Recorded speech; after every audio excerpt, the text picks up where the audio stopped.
Aujourd'hui, on va suivre le périple d'un simple rayon de lumière pour tenter de percer ses secrets.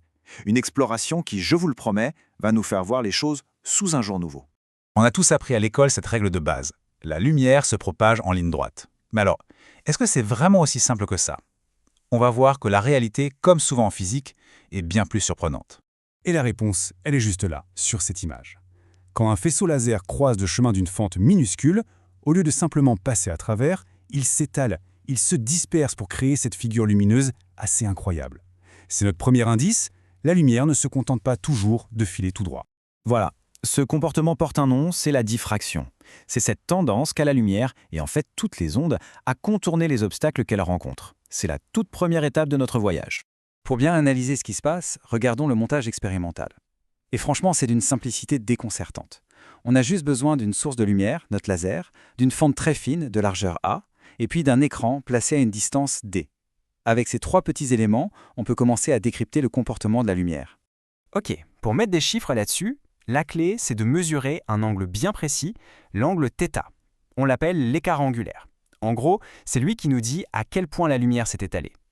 Plus cet angle est grand, plus la diffraction est importante.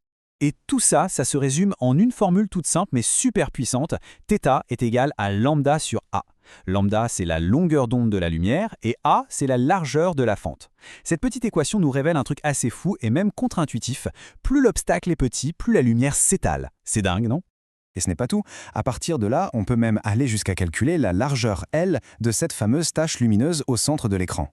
Et c'est ça qui est génial avec la physique. Une petite formule nous permet non seulement de comprendre ce qui se passe, mais en plus de prédire très précisément ce qu'on va observer.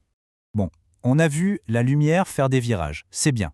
Mais maintenant, il faut qu'on s'intéresse à ce qu'elle est, vraiment. C'est quoi, au fond, une onde lumineuse? Alors, dans notre expérience, le laser, il n'est pas là par hasard. C'est parce qu'il émet une lumière très spéciale qu'on appelle monochromatique. Alors, c'est un mot un peu barbare, mais ça veut juste dire une chose. La lumière est d'une seule et unique couleur. Elle n'a donc qu'une seule fréquence. Et c'est là qu'il faut bien suivre, parce que c'est un point absolument essentiel. Imaginez que la lumière passe de l'air à l'eau. Eh bien, sa vitesse va changer, sa longueur d'onde aussi. Mais il y a une chose, une seule, qui ne bouge jamais. C'est sa fréquence. La fréquence, c'est un peu sa carte d'identité, son ADN. Et c'est elle qui définit la couleur qu'on perçoit. En fait, notre œil, il fonctionne un peu comme un poste de radio. Il est capable de capter une bande de fréquence bien précise. Cette bande, pour la lumière, c'est ce qu'on appelle le spectre visible. Ça va du violet, avec des longueurs d'onde autour de 400 nanomètres, jusqu'au rouge, vers 800 nanomètres. Ok, maintenant qu'on connaît un peu mieux notre onde lumineuse, on va la suivre dans une nouvelle aventure. Imaginons qu'elle quitte l'air pour entrer dans un bloc de verre, par exemple. Et c'est là que ça va devenir vraiment, vraiment intéressant. Alors, chaque matériau transparent, que ce soit l'eau, le verre, le diamant, il a une sorte de caractéristique propre pour la lumière. C'est son indice de réfraction. On le note N. Et ce N, ce n'est pas juste un chiffre au hasard. Il nous dit exactement à quel point la lumière est ralentie dans ce milieu par rapport à sa vitesse maximale dans le vide. Et là, attention parce qu'on découvre un secret qui change absolument tout. Cet indice de réfraction, en fait, il n'est pas fixe. Il dépend de la couleur de la lumière qui le traverse. Autrement dit, un morceau de verre ne va pas freiner de la même manière une lumière violette et une lumière rouge. C'est une différence minuscule, mais c'est elle qui est à l'origine d'un des spectacles les plus beaux de la nature. Et justement, pour voir les conséquences de cette toute petite différence, il existe un outil parfait, le prisme. C'est dans ce simple triangle de verre que tout ce qu'on a vu jusqu'à maintenant, la déviation, la fréquence, l'indice, tout va se combiner pour nous offrir un spectacle incroyable. Alors, le trajet de la lumière à travers un prisme, ça peut paraître compliqué, mais en réalité, il est entièrement décrit par ces 4 relations. Pas de panique, on ne va pas les résoudre maintenant. L'important, c'est de comprendre qu'elles sont comme la feuille de route du rayon lumineux. Elles nous disent exactement comment la lumière est déviée à chaque étape. Le phénomène qui est au cœur de tout ça, c'est bien sûr la réfraction.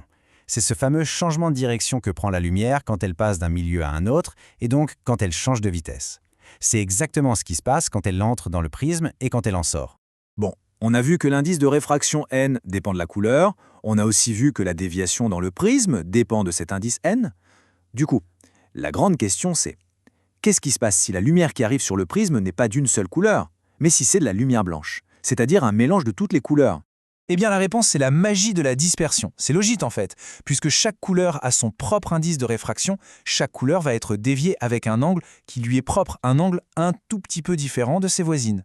Le prisme ne fait donc pas que dévier la lumière, il la trie, il la décompose et nous révèle l'arc-en-ciel magnifique qui se cachait à l'intérieur de la lumière blanche.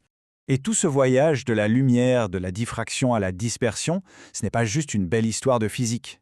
La dispersion, par exemple, c'est ce qui explique les arcs-en-ciel, où chaque petite goutte d'eau dans l'air joue le rôle d'un prisme miniature. Et la réfraction, c'est le principe même qui permet de guider la lumière dans les fibres optiques, celles qui font fonctionner Internet. Alors, la prochaine fois qu'on verra un arc-en-ciel ou même qu'on naviguera sur le web, on pourra se souvenir de ce périple incroyable de la lumière et des lois physiques fascinantes qui le régissent.